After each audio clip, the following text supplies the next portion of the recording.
At the start of the 1990s, arcades were home to the forefront of gaming. Bespoke hardware allowed arcade machines to pioneer 3D graphics at smooth frame rates, while specialized controls were a perfect match for the booming fighting game scene to take root. While many of these games were ported onto home consoles, the lesser power of these systems resulted in largely inferior experiences to their arcade counterparts. However, things looked very different by the end of the decade. The gap between home and arcade systems was getting ever slimmer, with the 5th generation of home consoles standardizing analog controls, 3D graphics, and high-quality audio.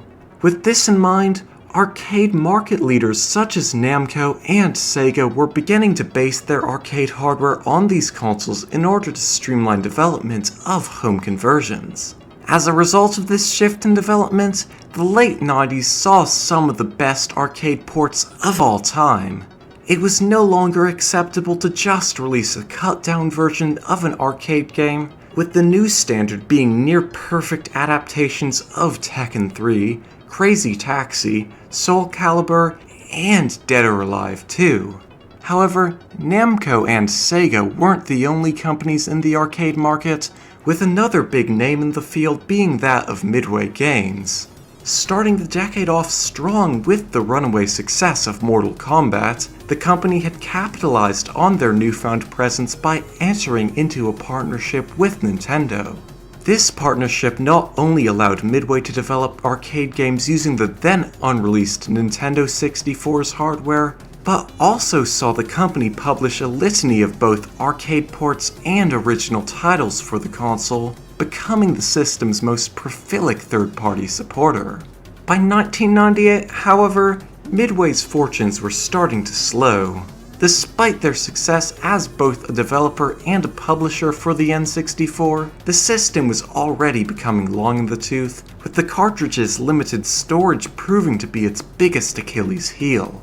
The decline of the arcade market also hit the company hard, as although they kept up a consistent output of arcade titles, they were unable to recapture the success of years prior. This didn't mean that Midway's arcade games were bad, though, as 1999 saw the company release one of the most iconic arcade racers of all time in Hydro Thunder. While boat racing games had been attempted previously, what set Hydro Thunder apart was how it captured the experience of bouncing over the waves at speed. The game's success saw it get ported onto all home systems sold at the time, with the Sony PlayStation and Sega Dreamcast getting a release alongside the N64. The Dreamcast version is by far the strongest of the three, as Eurocom took advantage of the next-gen hardware to deliver an experience near identical to that of the arcade game. Both the tracks and boats in Hydro Thunder are divided into 4 categories, being easy, medium, hard, and bonus. While the arcade version let you freely choose between these from the start, the Dreamcast release sees you start off with only the easy category open, needing to finish above the target position on all tracks in order to unlock the next difficulty. This is easier said than done, though, as the tracks get progressively more complex and difficult to navigate in, and I couldn't even beat the Venice Canals course. That being said, Hydro Thunder is still fun despite the difficulty. The proudly advertised Newtonian physics model is engaging and fun to control, and a number of unique features are included to further set the game apart. Collecting boost icons charges your boost meter, giving you extra speed for a brief period of time when activated. Along with this, boosting for long enough activates the Mighty Hull, allowing your boat to smash through obstacles and other boats unhindered. However, this has to be used carefully, as there are times that the Mighty Hull can actually help your opponents by launching them ahead. Another important feature in Hydro Thunder is the Hydro Jump. While at speed, hitting the brakes and then boosting launches your boat into the air, allowing you to access shortcuts and collect hovering boost icons. While difficult at first, being able to pull off hydro jumps consistently is an absolute necessity for being able to complete the harder courses in the game. You can trust me, I couldn't and I didn't.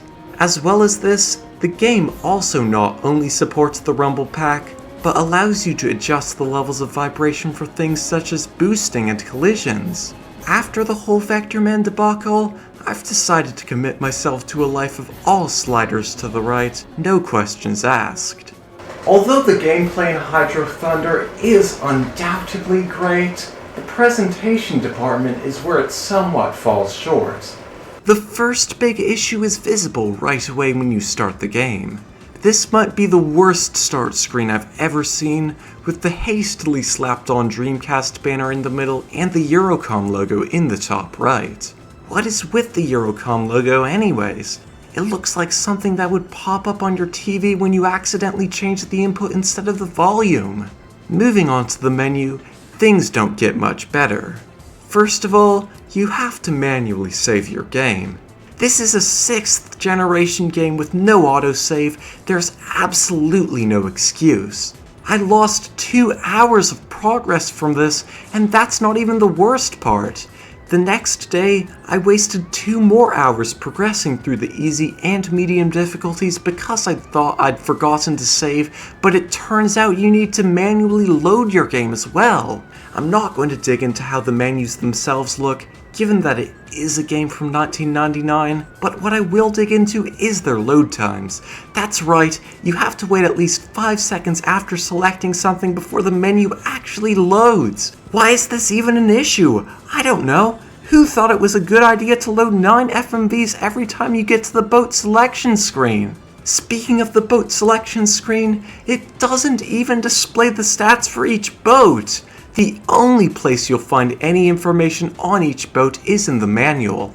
Just like the save feature, it's a pointless flaw that does nothing but detract from the actual gameplay. Really, my summary of Hydro Thunder is as follows. Hydro Thunder on the Dreamcast is a great game, as long as you wear a blindfold during the menu sequences and pretend that something important is happening. Seriously though, Newtonian physics?